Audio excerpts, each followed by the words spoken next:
noches. Recientes investigaciones han dejado al descubierto actos de corrupción y desvíos millonarios al sector salud durante el sexenio de Enrique Peña Nieto.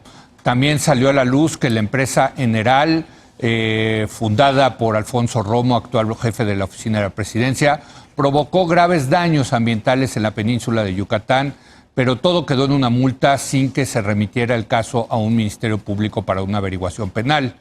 Y también está la averiguación de Quinto Elemento Lab, que publica el proceso de esta semana, en donde se demuestra que durante ya este sexenio se han constituido al vapor varias empresas que inmediatamente reciben adjudicaciones directas del gobierno.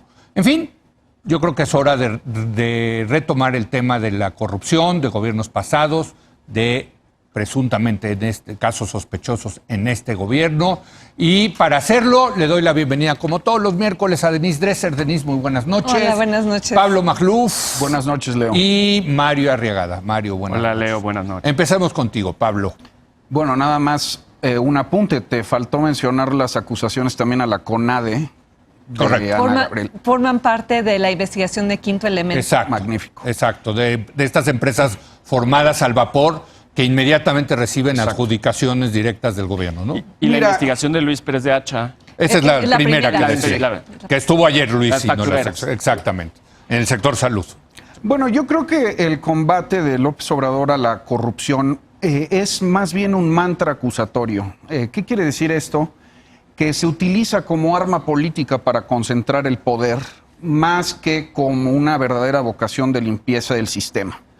Y es especialmente poderoso porque quien lo ejerce es el acusador, quien está eximido de juicio a priori. Esto lo han utilizado muchísimos regímenes. No quiero comparar a López Obrador con otros, pero particularmente el de Xi Jinping en China y el de Putin en Rusia. Utilizan el combate a la corrupción, que es una mera simulación, para concentrar el poder. Sobre todo a través de generar medidas intimidatorias. En el caso de López Obrador, me parece que son tres esenciales. El uso de la mañanera como juicio sumario en plaza pública, lo hemos visto en varias ocasiones. Dos, el uso del fiscal Santiago Nieto, que es es el director de la unidad. Perdón, de la unidad de investigación. Quiero decir que es financiera. una suerte de policía fiscal, sí, ¿no? Sí, es un policía financiero. Sí. ¿No? Ahí están las intimidaciones, supuestas intimidaciones al exministro Medina Mora. Y en tercer lugar, la inclusión de la corrupción como delito grave, merecedor de prisión preventiva oficiosa. Pero eso está mal, Pablo. Sí, por supuesto que está mal, porque si te acusan de corrupción, te vas a la cárcel sin presunción de inocencia inmediatamente. Solo los ricos podrían ampararse, ¿no? Pero, vamos, la función de esa ley es generar miedo. El mantra acusatorio de AMLO creo que cumple tres funciones. Concentrar el poder, mantener y administrar un cierto pacto de impunidad viejo o nuevo con actores del pasado o del presente y blindar al régimen. O sea, general, si el que acusa de corrupción es el que tiene el mantra acusatorio, absolutamente está absuelto a priori. ¿Me explico? Mario.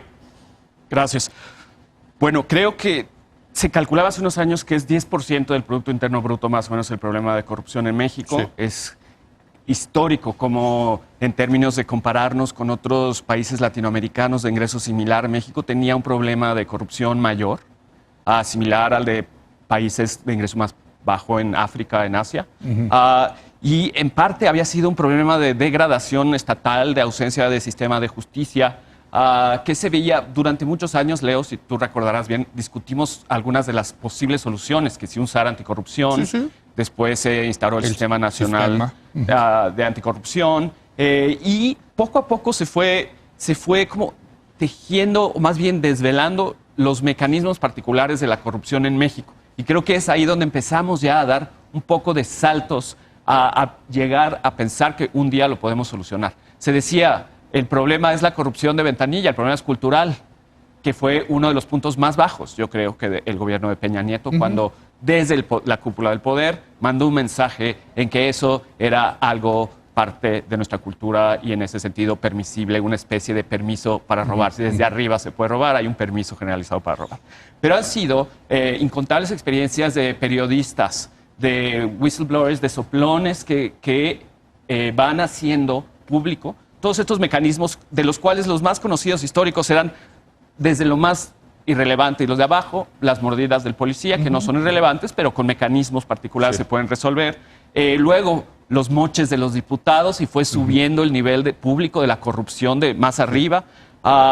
Los guachicoleros de Pemex que ya sabían que se robaban las cosas ahí. La estafa maestra fue como... Y cada uno de estos son métodos distintos de robarse el dinero. Las facturas falsas. Las facturas falsas. Ahora lo que develó Luis Pérez de Hacha, ¿no? Un nuevo método. Empresas fantasmas que abusan de personas pobres, las ponen de prestanombres sin que ellos se enteren y van robando el dinero en connivencia con algún funcionario interno del gasto público. Se roban el gasto público. Y obviamente existe la extorsión pura y dura, pero el tráfico de influencias finalmente fue una de las como más altos puntos de cómo la corrupción se teje desde arriba y permea hacia abajo en un sistema que permite robar. Yo creo que hay que felicitar a todos los que han empezado a desvelar cada una de estas cosas. Ahora, ¿cómo se va a empezar siquiera a resolver? Hubo un debate que puso el dilema entre voluntarismo y voluntad política. ¿Se puede solucionar solo con voluntad? ¿Es solo porque el presidente por voluntarismo dice esto se va a solucionar que se soluciona? Bueno, yo creo dos cosas en eso. Creo que pues voluntarismo no, pero voluntad política sin duda, porque el problema estaba tan metido hasta la cúpula que sin esa voluntad política la impunidad era casi asegurada, sobre todo en un lugar sin sistema de justicia autónomo. Entonces, sin duda que hacía falta una voluntad. Ahora, se está notando y es suficiente esa voluntad. Yo creo que es el principio para una serie de medidas que tampoco son nuevas, pero que vale la pena recordar, como se había descuidado muchísimo hasta hoy. Yo desde que me acuerdo, la Unidad de Inteligencia Financiera prometía que iba a congelar, vigilar cuentas, lavado de dinero y lo hacía muy mal. Hoy no sé si lo hace de manera sistemática y con la suficiencia institucional para que se replique esto ya por siempre, pero sin duda lo está haciendo más a detalle y más públicamente y más transparentemente que nunca antes. Que siga así, los controles financieros. Dos, mejorar los procesos de ventanilla. Yo al menos en la Ciudad de México veo que hay algún esfuerzo porque la corrupción de ventanilla baje mejorando los procesos.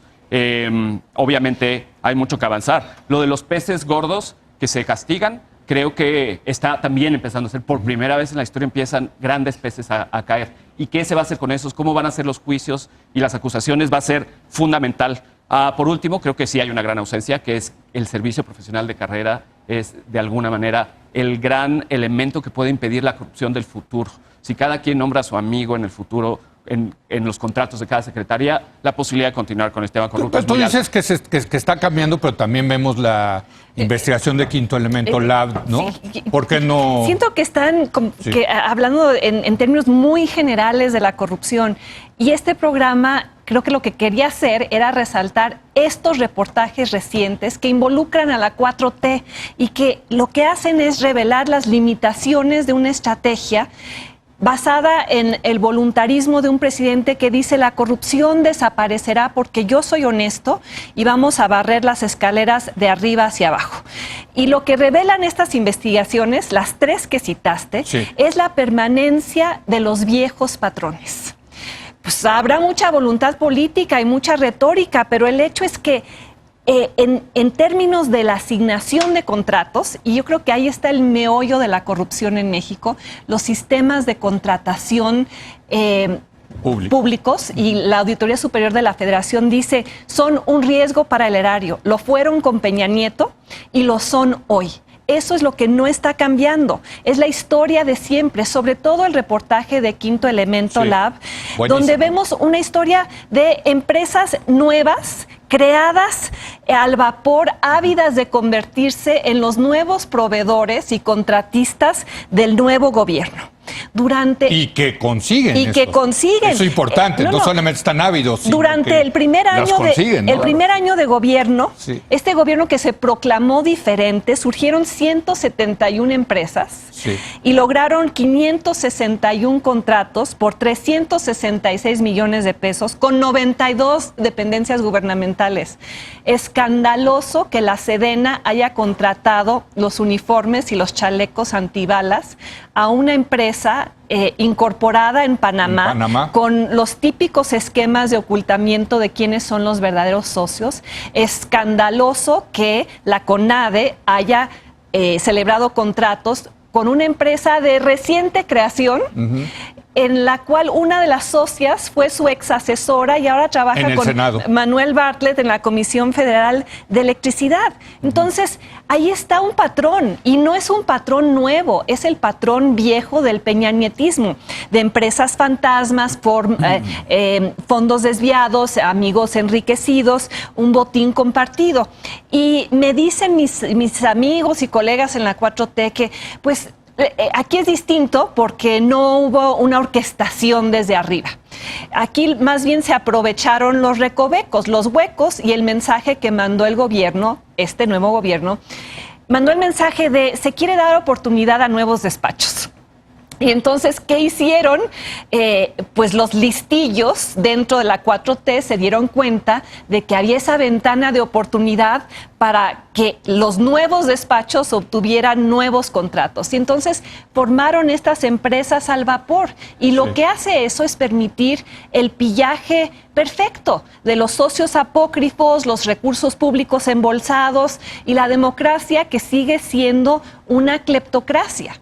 Y el problema es que este es un gobierno que se jacta de ser distinto, pero a la hora de las contrataciones públicas, y también quisiera subrayar otro fenómeno, y aquí nadie en la 4T puede desdecirse o decir que no está ocurriendo así. El incremento desbordado de las adjudicaciones directas por encima de las licitaciones. Y el presidente dice, es que las licitaciones estuvieron amañadas.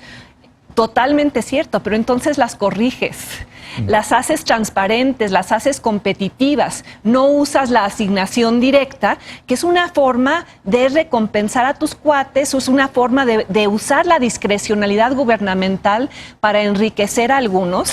Y vemos mi leitmotiv, lo que repito casi en cada programa, un gobierno que no está combatiendo vía, por ejemplo, cambios a la ley de contrataciones. El capitalismo de cuates lo está haciendo suyo.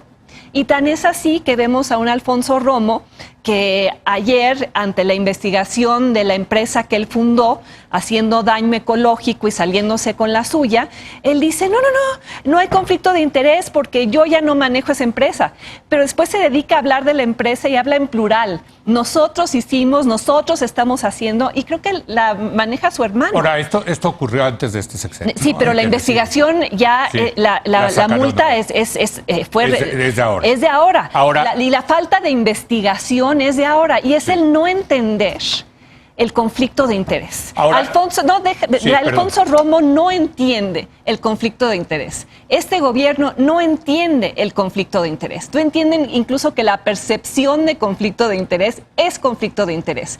Y debería haber una ley explícita que obligara a todo funcionario público que entra al gobierno a deslindarse por completo de sus negocios. Y no tener un senador Guadiana con una empresa de carbón que le vende al gobierno. Sí. Y aunque Alfonso Romo diga que él ya no está al frente de esas empresas, pues no ha colocado sus acciones en un blind trust, no ha seguido esas reglas que se siguen en democracias funcionales, donde tú ya no eres ni siquiera beneficiario de las acciones de las empresas que fundaste en algún momento. Hay que también agregar a esto, que en la investigación de Luis Pérez de Hacha sobre las empresas fantasmas, facturas falsas, que triangularon recursos del sector salud, aparecen unas cuantas ya de este sexenio, ¿eh? O sea, no y es del nada 2019. Más del 2019, no es nada más del gobierno de Peña. Ahora, las cantidades, tanto de lo Quinto Elemento Lab como lo de Luis Pérez de Hacha de este sexenio, son minúsculas frente Por a... supuesto, no son la estafa maestra. No, o sea, no Es robo frente a lo de... Bueno, pero robo es robo, ¿no? O sea, pero sí hay que decir que son montos fresas, vamos a ponerlo así, además, frente a lo del sexenio pasado. Además, sí hay un cambio, pero es cosmético. La corrupción estilo Peña Nieto, estilo Tlacomulco, lo hemos dicho, era pues de robar casas, relojes, ¿no? Mucho más bien fastuoso para ellos. Sí. No, hay cuentas en Panamá, en Luxemburgo. Vamos, cosas de esas siguen, pero sin duda, al menos en el aspecto personal, no es tan fastuoso este gobierno, no roban los relojes de Atlanta, ¿me explico? Y yo creo que el presidente eso es un engaño. Sí es un tipo. Por supuesto, no se le ha encontrado nunca. Austero, sí. Pero yo creo que eso es un engaño, es un mero cambio cosmético. Como bien dice Denise, siguen las adjudicaciones directas, sigue el compadrazgo, sigue el nepotismo, siguen los contratos. Entonces, no es que yo hable de lo general, Denise, le estoy intentando dar una interpretación a lo que tú dices que continúa. Si el combate a la corrupción era una de las principales promesas de campaña de López Obrador, pero continúa habiendo, bajo toda evidencia, corrupción, ¿de qué se trata el asunto? Yo creo que es un mantra acusatorio para consolidar poder. Es un instrumento político para cuadrar al sistema. Dices que no le importa al presidente la corrupción. Yo no. Es muy duro lo que dices, Pablo. Espérame. O sea, finalmente, si él fue elegido por una agenda anticorrupción. Es que espérame, déjame explicar. Yo creo que sí le importa la corrupción estilo Peña Nieto, otra vez, en lo cosmético, desde luego. Sí. Pero creo que hay una corrupción que no se le llama como tal, pero que es corrupción, que es una corrupción del viejo PRI, del viejo régimen, que es utilizar los recursos públicos para programas clientelares, para apoyar a tus amigos, para tu proyecto político. Incluyendo los conflictos de interés de exactamente. Los que habla yo haría una aclaración. Yo creo que al presidente sí le importa la corrupción en abstracto, le molesta, pero no le molesta o no la considera corrupción si involucra a miembros de su gobierno. Fíjate. Y en eso lo que ejerce es un efecto purificador. Sí. Resignifica la corrupción de antaño. Y ya la corrupción de ahora no se llama eso, ya se llama avanzar los intereses de la Cuarta Transformación, defender la soberanía energética en el caso de Manuel Bartlett. A mí lo que me preocupa es el combate selectivo a la corrupción, porque entonces sí se vuelve un arma política. Y estoy de acuerdo contigo en que la Unidad de Inteligencia Financiera está empezando a hacer cosas interesantes y positivas, y también está haciendo cosas que violan el debido proceso, que ponen a Santiago Nieto como juez fiscal público que anuncia los casos y eso viola la presunción de inocencia, que son cosas que miembros... Ha cometido errores. Sí, claro. Hoy en la mañana se portó más prudente en el caso de Lozoya, por ejemplo, cuidó mucho las palabras para no afectar el debido proceso, cosa que habla de que algo ha aprendido, ¿no? del pasado y que lo siga haciendo mejor. No tengo más opinión de eso, pero volviendo a tu punto estaba hablando muy en general y no en los particulares de estas investigaciones, tienes razón. En los particulares, creo que Luis Pérez de Hacha señaló una cosa fundamental, una especie de loophole legal, que es que las cuentas de banco que ya están en la lista de empresas fantasma ubicadas por la Secretaría de Hacienda pueden seguir cobrando, pueden seguir. O sea, el SAT las pone como empresas fantasma, les quita el sello fiscal, pero pueden seguir operando sus y como cuentas. Él decía, no se trata aquí de como hacer un proceso arbitrario que a todo mundo afecte y pare la economía. No, pero sí hay razones para pensar que se tiene que intervenir de alguna manera parcial, temporal, esas cuentas hasta que se haga como algo al respecto, porque ya está la lista. Entonces es un pequeño cambio que pueden hacer grandes diferencias. Ahora, en segundo lugar, sobre los específicos de los casos, la respuesta de Romo. A mí también me pareció una respuesta desafortunada, por decirlo menos.